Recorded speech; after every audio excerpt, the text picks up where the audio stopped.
Hold your breath, folks. We might be at the turning point of global carbon emissions. Welcome to Hear the Web with Tom and Lily. That's right. We just came across an awe-inspiring report from the climate think tank Ember that suggests carbon emissions from the global electricity sector may peak this year, thanks to a surge in wind and solar power. Lily, isn't it exhilarating to think that we might be witnessing a landmark moment in our struggle against climate change? After all, the growth of renewables has been so speedy it's almost heart-stopping. Indeed, Tom. The report mentioned that we're close to the required rate to triple the capacity of renewables by the end of this decade, needed to stay on the 1.5C pathway. And this could be our first step towards reducing the global power sector's carbon emissions. Quite a milestone indeed, Lily. And it feels heartening to know that this report is backed by substantial data, doesn't it? It involved a comprehensive comparison of electricity data from January to June 2023 to the same period last year across 78 countries, representing 92% of the world's electricity demand.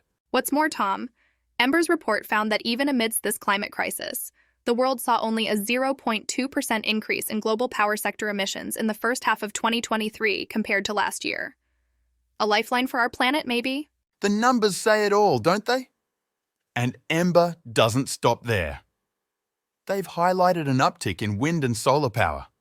Together, they account for 14.3% of the world's electricity, a leap from last year's 12.8%. Solar power is having its moment in the sun too, Tom. It grew by a sunny 16% in the first half of this year, and 50 countries cracked new monthly records for solar generation. Incredible!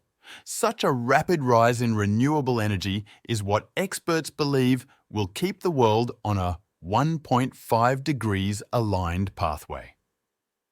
In their words, it's the single biggest action that can help us meet the Paris Agreement's crucial target. Yes, Tom. And to meet that, we need to turn our attention to modeling by the International Energy Agency, IEA. They suggest that carbon emissions from generating electricity should drop to net zero by 2045 globally, and by 2035 in advanced economies. And this isn't unachievable, Lily. To stay on track, we'd need the combined share of solar and wind power to increase from 12% to 40% in 2030. This entails tripling the global renewable capacity by the end of the decade. And to put such colossal expectations into perspective, it would require solar power to grow by 26% every year, and wind power by 16% a year. Last year's growth was almost exactly what is needed. The challenge is remarkable, Lily, but I think it's also inspiring. We need such targets to continue to fan the flames of renewable energy growth, to stay on the 1.5-degree pathway. Already the report has noted a global slowdown in the world's growing demand for electricity.